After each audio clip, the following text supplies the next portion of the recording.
Yo, what's up guys, Delboy here, aka Blue Collar Sports TV.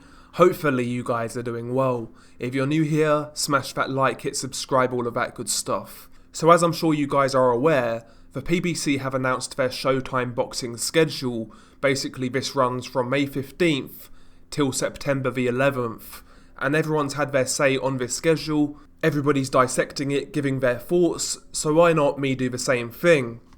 But anyway, the schedule starts on May the 15th, and it begins with Luis Nery versus Brandon Figueroa. Luis Nery, of course, is the WBC champion at Super Bantamweight, and Brandon Figueroa is a top 10 contender.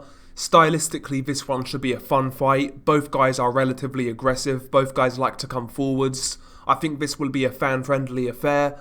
I'm pretty convinced that Luis Nery wins this fight, but I do believe that it will be competitive and a fun watch. So all in all, I think Luis Nery versus Brandon Figueroa is a decent fight. You know, a 7 out of 10 type of fight. Pretty good start to the schedule. Then on May the 29th, we have Nordine Oubaali defending his WBC Bantamweight title against Nonito Donaire. I think this is a great fight, I really do. Nordine Oubaali, the WBC champion, in my opinion, quite underrated, good boxer, he can apply pressure, he's relatively awkward, and he comes to fight. He really does apply that pressure, and as we know, Nonito Donaire, first ballot Hall of Famer, multi-weight world champion, exciting fighter, brilliant counterpuncher, got one of the best left hooks in boxing, just a great fighter all around, Nonito Donaire. He's coming towards the end of his career, but at the end of the day, if we see the same Donaire that fought Naoya Inoue back end of 2019, I think Donaire has a great chance in this fight against Nordine Oubaali. Oubaali does take risks, he does kind of fly in at times with very little defense. It's one of those fights where I could easily see Donaire timing him with a perfect left hook and knocking him out. Alternatively, I could see the younger, fresher man Oubaali outworking Donaire to a decision win. I think this is a real competitive fight. It could go either way. I need some more time to think about this fight before I make an official prediction, but it's a really, really good fight. I think this is a 9 out of 10 type of fight. I like both guys are entertaining, and yeah, great fight. Nordine Oubaali versus Nonito Donaire on the 29th of May. Then on June the 19th, we have Jermall Charlo defending his WBC middleweight title against Juan Montiel. Now this is a poor fight. This is really, really disappointing. You know, Juan Montiel coming off a win over a shot-to-shit James Kirkland, but Juan Montiel should not be fighting for a world title. He just isn't good enough, quite frankly. Jermall Charlo's coming off a good win over Sergey Derevianchenko, and at the time I said that was a step in the right direction. Now Charlo has to build on that. Well, he's not done that with this fight. Montiel stands no chance whatsoever in this bout. He's a basic, come-forward fighter with very little defense. He's going to make Jermall Charlo look like $1 million.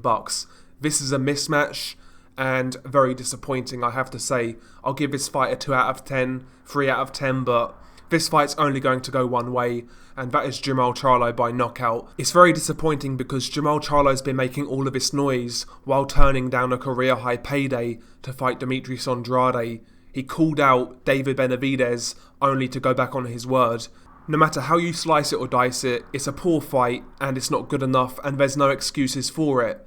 He's supposed to be the big brother, but Jermall Charlo's the guy who's making his big brother look a little suspect right now. So Jermall Charlo versus Juan Montiel, it's a big fat no from me. Then on June the 26th, we have Gervonta Tank Davis versus Mario Barrios. This fight takes place at super lightweight at 140 pounds. Tank Davis moving up 2 weight classes to take this fight, and it's a good fight in my opinion. Mario Barrios I wouldn't describe as an elite level 140 pounder, but he's tall and rangy, he's got respectable power, and he's just a much bigger guy than Tank Davis. There's no doubt whatsoever in my mind that Tank Davis would get washed against the elite 140 pounders, guys like Josh Taylor, Jose Ramirez, Regis Prograis. I think these guys destroy Tank Davis. However, is Tank Davis good enough to be a fringe contender at 140 like Mario Barrios? I'm not entirely sure. I think this will be a competitive fight. I think it's relatively risky given the size advantage that Barrios possesses, and he can punch a bit. He's a tough kid as well. I quite like this fight, I have to admit. I know this fight's been getting some criticism online, but, it's not really the fight I want to see from Tank Davis. I'd rather see Tank Davis try to unify at 130 or fight a top guy at 135. But, for what it is, I think it's a pretty decent fight. I think Barrios is definitely a threat in this fight, and all in all, I like it. Plus, on the undercard, you've got a really good fight between Erickson Lubin and Jason Rosario, two former world title challengers looking to get back to the top. That's a real good fight in itself. Both guys are fun to watch, both guys come to scrap, and I would expect that somebody gets knocked out in that fight. So Tank Davis versus Barrios, good fight. And on the undercard, you've got Lubin versus Rosario, which is also a good fight in my opinion. On July the 3rd, you've got Chris Colbert versus Yuriorkis Gamboa. This is for the WBA Super Featherweight interim title. I've got no interest whatsoever in this fight. How they keep on digging up Yuriorkis Gamboa, I'll never know. 39 years old, coming off two one-sided defeats to Tank Davis and Devin Haney. This sort of fight, Yuriorkis Gamboa should not be fighting for any sort of titles at this point, even if it's an interim title. Not good enough, shot to bits, injury prone. Gamboa's done. This is a poor fight, not interested whatsoever.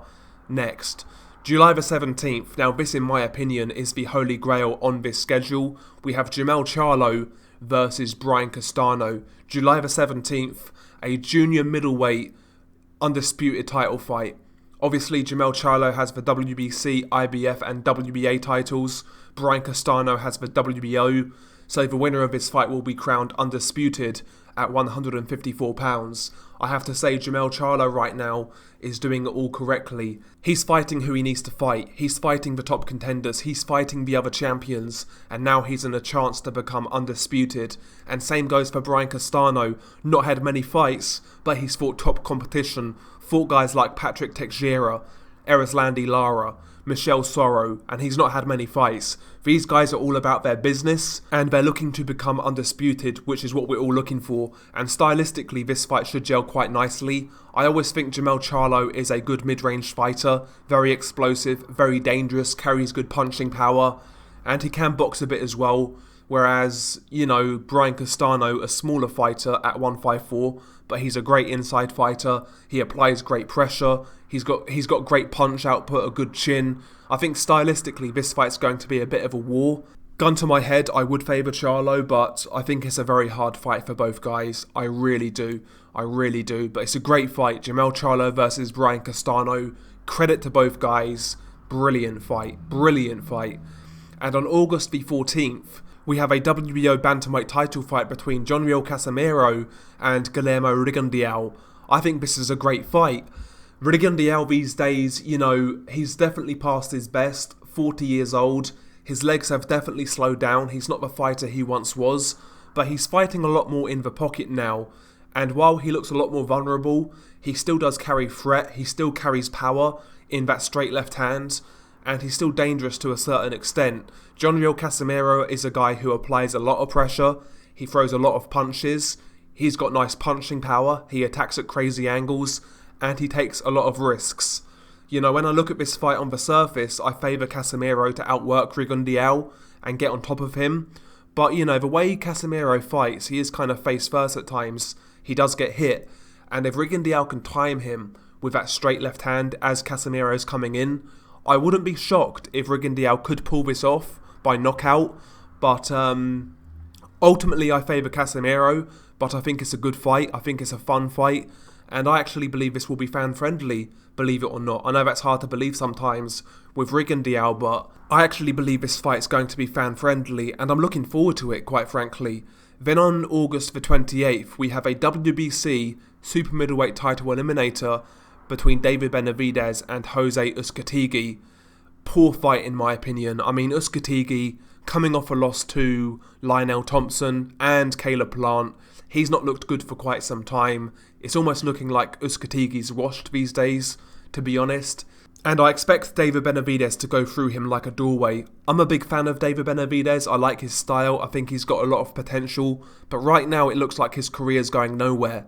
Why couldn't the PBC make Jermell Charlo versus David Benavidez? Benavidez definitely wants that fight, but Jamal Charlo, he called him out, but then Charlo basically backtracked on his call out and put up a load of roadblocks. It's frustrating because these guys are both fighting on the same schedule against less than stellar opposition. Why couldn't these guys fight each other, man? Very disappointing. Failing that, why not David Benavidez versus Caleb Plant? Why not? It's disappointing, man, it really is. I like Benavidez, but this really isn't a great fight. And then on September the 11th, the last fight on this schedule, we have Stephen Fulton Jr., the WBO Super Bantamweight champion, fighting the winner of Luis Nery versus Brandon Figueroa. So that fight obviously would be a unification fight as well, because Nery versus Figueroa has the WBC title on the line. So Stephen Fulton versus the winner of that fight is great for boxing. It's a unification fight.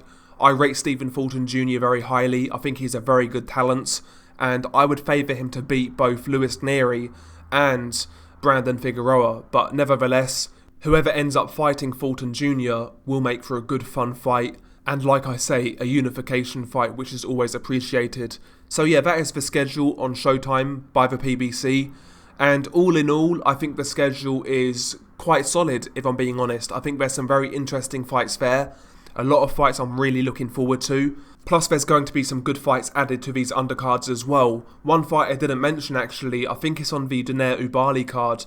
You've got Junkambayev versus Subriel Matias at £140. That will be an absolute war, quite frankly. So there's a lot of good fights on this schedule, a lot of fights I'm really looking forward to. So all in all, the schedule is pretty decent. The only real complaints I have is Jamal Charlo fighting Juan Montiel, Benavidez fighting Jose Uzcategui, and obviously Chris Colbert versus Yuriorkis Gamboa. Those fights I don't really care for, but the rest I'm really interested, quite frankly, so there we go.